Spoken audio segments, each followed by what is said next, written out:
आपने पहले ये सीखा होगा कि किसी पदार्थ की, मटेरियल की आवेश को प्रवाहित करने की क्षमता के आधार पर हम इसे 3 श्रेणियों में बांट सकते हैं। तो चालक या कंडक्टर्स, विद्युतरोधी या इंसुलेटर्स, और तीसरी अर्धचालक यानी सेमीकंडक्टर्स।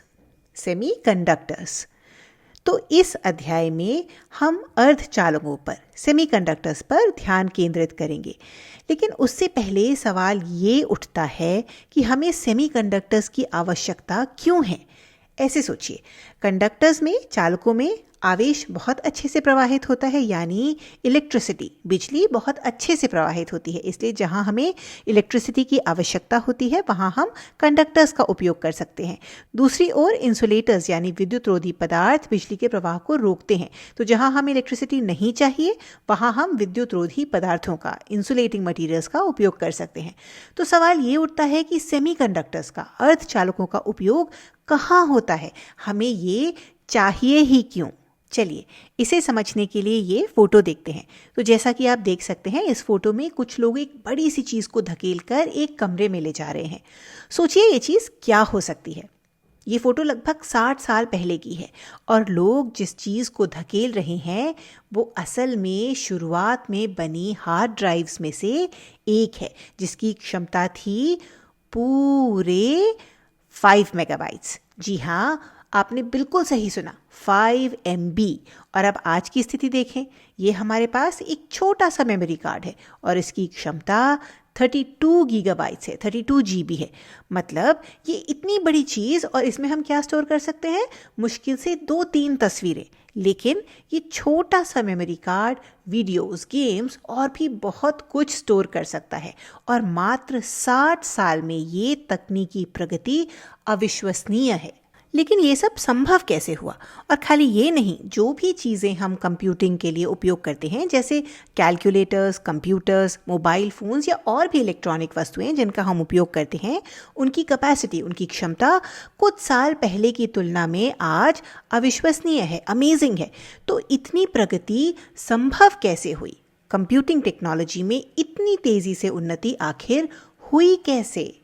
तो इसका उत्तर है सेमीकंडक्टर्स का आगमन। ये पूरी तकनीक, यहाँ तक कि ये मेमोरी कार्ड भी सेमीकंडक्टिंग मटेरियल्स से, अर्धचालक पदार्थों से बना है। लेकिन हमारा सवाल तो वहीं का वहीं है, हम अर्धचालकों का, सेमीकंडक्टर्स का उपयोग क्यों करते हैं? कंडक्टर्स से और इंसुलेटर्स से, यानी चालकों से और विद्युत रोधियों से ये काम क्यों नहीं हो सकता? चलिए इसकी गहराई में जाते हैं। अब शुरू कहाँ से करें? तो शुरू करते हैं एक सवाल से कि कंप्यूटर के अंदर होता क्या है। आपके अनुसार कंप्यूटर की सबसे बुनियादी इकाई, बेसिक यूनिट क्या होती होगी? ये तो आपने पढ़ा होगा कि कंप्यूटर में ALU, CPU, RAM, ROM जैसी चीज़ें होती हैं, लेकिन सबसे बुनियादी चीज़, बेसिक चीज़ क्या है? जैसे जीवित प्राणियों में कोशिका यानी सेल सबसे छोटी इकाई होती है, वैसे ही कंप्यूटर की सबसे छोटी इकाई क्या होगी? सोच के देखिए एक बार। चलिए हम बताते हैं। इस सवाल का जवाब है स्विच। जी हाँ, स्विच, जो चालू और बंद होता है, ऑन और ऑफ होता है। हमारे कंप्यूटर्स वास्तव में मुख्य रूप से बहुत सारे स्विचेस से बने होते हैं। और इसे आप ऐसे सोच सकते हैं कि जितने अधिक स्विच उतनी अधिक कंप्यूटिंग शक्ति और उतनी ही अधिक मेमोरी। लेकिन कंप्यूटर में उपयोग होने वाले ये स्विच आम स्विच से थोड़े अलग होते हैं। कंप्यूटर में प्रयोग होने वाले स्विच में चलायमान भाग नहीं होते, यानी मूविंग पार्ट्स नहीं होते। No moving parts. तो जहां आम स्विच यांत्रिक यानी मैकेनिकल होते हैं, वहीं कंप्यूटर के स्विच बिजली से यानी इलेक्ट्रिसिटी द्वारा चलते हैं, इलेक्ट्रिसिटी कंट्रोल्ड होते हैं। अब आप सोच सकते हैं कि ऐसे स्विचेस कैसे बनाए जाएं जिनमें कोई चलायमान हिस्सा ना हो। तो अब हम असल मुद्दे पे आ रहे हैं। हम कंप्यूटर को बनाने के लिए आवश्यक सबसे बुनियादी इकाई की बात कर रहे हैं। इसके लिए हमें एक ऐसा उपकरण बनाना होगा जो एक दिशा में धारा को प्रवाहित करे। मान लेते हैं कि इस दिशा में, लेकिन विपरीत दिशा में इसे रोक दे। तो बेसिकली ये एक दिशा में कंडक्टर है, चालक है और दूसरी दिशा में विद्युत रोधी है, इंसुलेटर है। और अगर हम ऐसा उपकरण बना सकें तो हम बिना किसी चलायमान हिस्से के, बिना किसी मूविंग पार्ट के एक स्विच बना सकते हैं और फिर इस स्विच से हम कंप्यूटर बना सकते हैं। बहुत पहले, लगभग 1900 के दशक की शुरुआत में स्विचेस को कंडक्टर्स और इंसुलेटर्स का उपयोग करके बनाया जाता था। ये बड़ा और जटिल दिख रहा है, लेकिन चिंता मत करिए, हमें इसे नहीं समझना है। ये पुरानी चीज़ है और अब किसी काम की नहीं है। आजकल इनका उपयोग बस कुछ प्रयोगों में किया जाता है। तो खैर, ये स्विच बस कंडक्टर्स और इंसुलेटर्स से बनाए गए थे, लेकिन ऐसे स्विचेस की सबसे बड़ी समस्या ये थी कि ये गर्म करने पर काम करते थे। मतलब इन्हें काम करने के लिए पहले आपको इन्हें गर्म करना पड़ता था।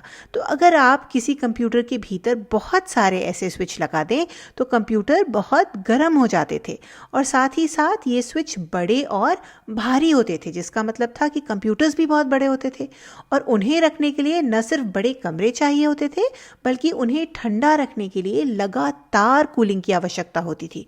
और क्योंकि आपको इन स्विचेस को गर्म करना पड़ता था तो उसमें बहुत सारी बिजली भी खर्च होती थी। और न सिर्फ ये स्विच भारी थे, बल्कि इन्हें बनाना भी बहुत मुश्किल था, और साथ ही ये बहुत ही जल्दी खराब भी हो जाते थे, जिसकी वजह से इन्हें बार बार बदलना पड़ता था। तो ये जो पहले की तकनीक थी, इसके साथ काम करना बेहद मुश्किल था। लेकिन आज हम इन स्विचेस को सेमीकंडक्टर्स से बना सकते हैं और एक बड़ा स्विच कुछ ऐसा दिखता है।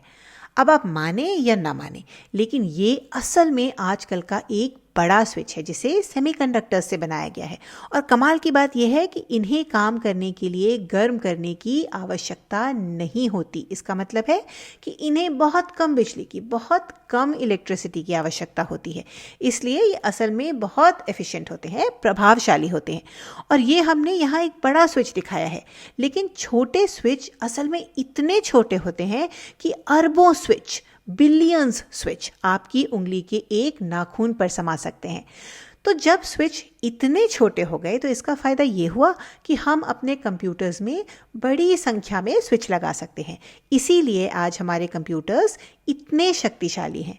तो जो हमारा सवाल था कि हम कंप्यूटिंग उपकरणों में अर्धचालकों का, सेमीकंडक्टर्स का उपयोग क्यों करते हैं, तो इसका जवाब ये है कि हम ऐसा इसलिए करते हैं क्योंकि सेमीकंडक्टर्स से बने स्विच छोटे और प्रभावशाली होते हैं, एफिशिएंट होते हैं, और इनसे हम अत्याधुनिक एडवांस्ड कंप्यूटर्स बना सकते हैं।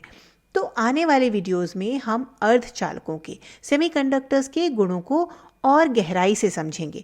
हम देखेंगे कि कैसे हम इस तरह के उपकरण बनाते हैं और फिर कैसे इन्हें उपयोग में लाकर ऐसे स्विच बनाए जाते हैं जिनमें कोई चलायमान हिस्सा, मूविंग पार्ट नहीं होता, और जो पूरी तरह से इलेक्ट्रिसिटी कंट्रोल्ड होते हैं, यानी विद्युत नियंत्रित होते हैं।